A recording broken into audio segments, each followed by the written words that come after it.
دو جو باتیں میں کرنا چاہتا ہوں، جو خواجہ صاحب نے ایک بڑی زبردست جذباتی تقریر کر کے ایک مطالبہ کیا، اور مطالبہ انہوں نے یہ کیا ہے کہ سیاست دانوں کو ایک دوسرے کا خیال کرنا چاہیے۔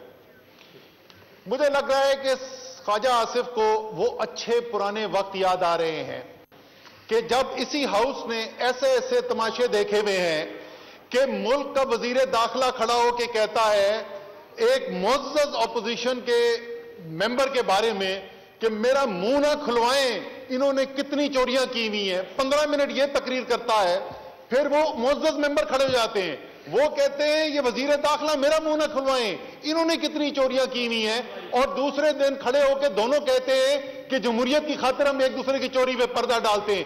اسی مکمکا کو ختم کرنے کے لیے عمران خان آیا تھا، اور یہ مکمکا واپس اب نہیں آئے گا۔ اچھا، دوسرا وہ بالکل مراد نے مجھے کیونکہ تقریر کے اندر جو ہے نا پرانے اچھے وقتوں کی یاد مجھے نظر آ رہی تھی کہ ان کو وہ اچھے وقت یاد آ رہے تھے جب فون کال کر کے جج پوچھتے تھے کہ میاں صاحب کیا حکم ہے، کس کو سزا دینی ہے اور کتنی سزا دینی ہے۔ اچھا، جنہوں نے بھگتا ہوئے ان کو وہ بھی ادھر ہی بیٹھے ہوئے ہیں، تو وہ پرانی یادیں یاد آتی ہیں۔ میرے خیال میں بہت زیادہ برا نہیں منانا چاہیے، لیکن جو خواہش کا جس کا اظہار انہوں نے کیا وہ خواہش نہیں پوری ہو سکتی۔ اب اسپیکر صاحب، جس ایشو کے اوپر میں آپ سے بات کرنا چاہتا تھا اس ایوان سے، کہ پچھلے 3 دن سے میں بہت شور ہنگامہ سن رہا ہوں، اپوزیشن کا بھی سنا، میڈیا کا بھی سنا، لوگوں نے تو یہ کہہ دیا FIR کٹ جانی چاہیے، اسد عمر نے تشدد کرنے کا کہا ہے۔ اچھا، تشدد تو ان کو بھی پتا ہے کہ ہم نے نہیں کہا، لیکن میں ان کو سمجھانا چاہتا ہوں کہ یہ میں نے بات کی کیوں تھی۔ یہ بڑا مفید مشورہ تھا۔ یہ جیسے بات کر رہے ہیں کہ ایک ایوان میں تو بیٹھتے ہیں، ہم ایک دوسرے کی مخالفت کرتے ہیں، لیکن کبھی کبھی جب دوسرا بہت بڑی غلطی کر رہا ہو تو اس کو دیکھ کے انسان کو خیال آتا ہے کہ مفت کا مشورہ دے ہی دیں۔ یہ اسپیکر صاحب 2019 میں پہلی دفعہ کام شروع ہوا۔ اچھا، اس وقت حالات ایک ایسے بن رہے تھے، یہ ہمارے معزز ممبر یہاں پہ موجود ہیں، ان کے والد صاحب مولانا فضل الرحمان ایسے لگ رہا تھا کہ ایمرج کر رہے ہیں کہ اپوزیشن کے مین لیڈر وہ اٹھ کے آئیں گے اور یہ پیپلز پارٹی اور مسلم لیگ پیچھے رہ جائیں گی، اور مولانا فضل الرحمان جو ہے نا وہ نمبر 1 اپوزیشن لیڈر بن جائیں گے۔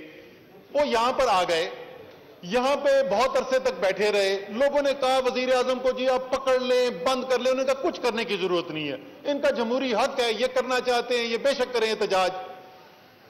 اس ڈرنے کے نتیجے میں، اور اچھا اس کے اندر ہوا کیا کہ ہمارے کچھ میڈیا کے صحافی جو ہیں وہ اتنے ایکسائٹڈ ہو گئے وہ دیکھ کے کہ وہ بھاگے بھاگے وہاں پہنچ گئے، اور انہوں نے نوید سنا دی پاکستان کو جی کل گیا عمران خان، اب پرسوں گیا اور حکومت ختم۔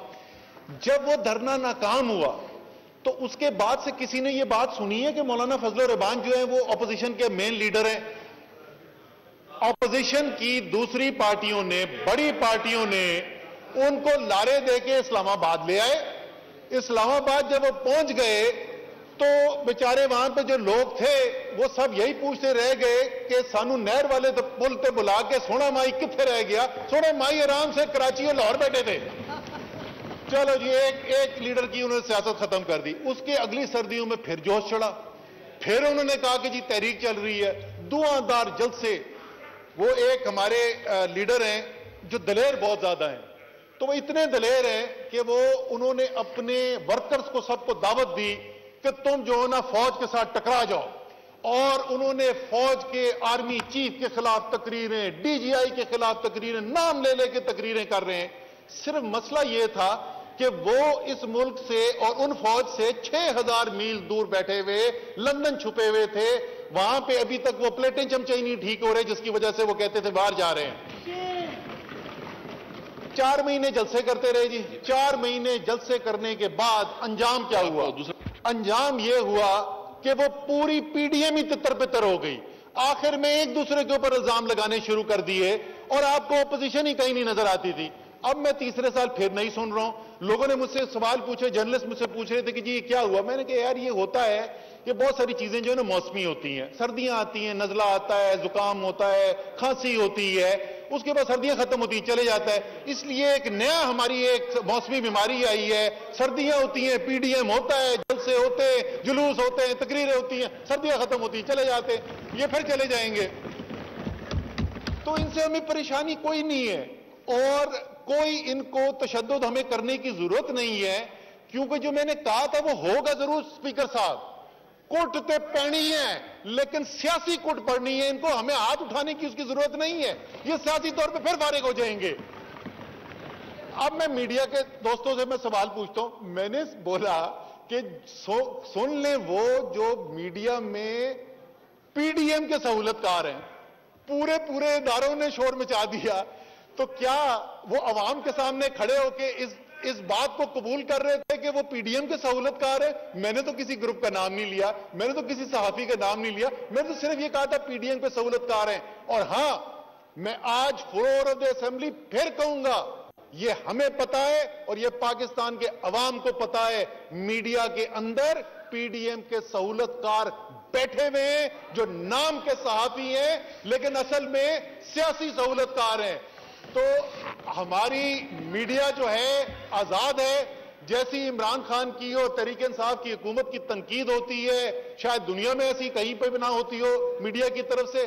نہ ہمیں اپوزیشن سے ڈر ہے، نہ ہمیں میڈیا سے ڈر ہے، ایک آزاد میڈیا سے ڈر ہے، بلکہ ہم سمجھتے ہیں کہ ایک آزاد میڈیا جمہوریت کا لازم و ملزوم ہے.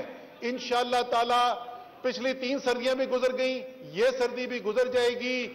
2023 کا انتظار رکھیں. 2023 میں آخری میں ختم کروں گا خواجہ آصف کی بات کے اوپر.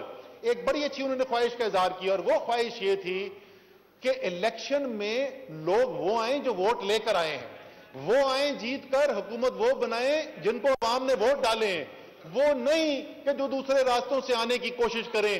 اسی لیے امید ہے کہ اس ہاؤس پر تمام پاکستان کے سامنے الیکٹرانک ووٹنگ مشین کے استعمال کے اوپر ووٹنگ ہوگی، جس سے چوری کا راستہ روکا جائے گا.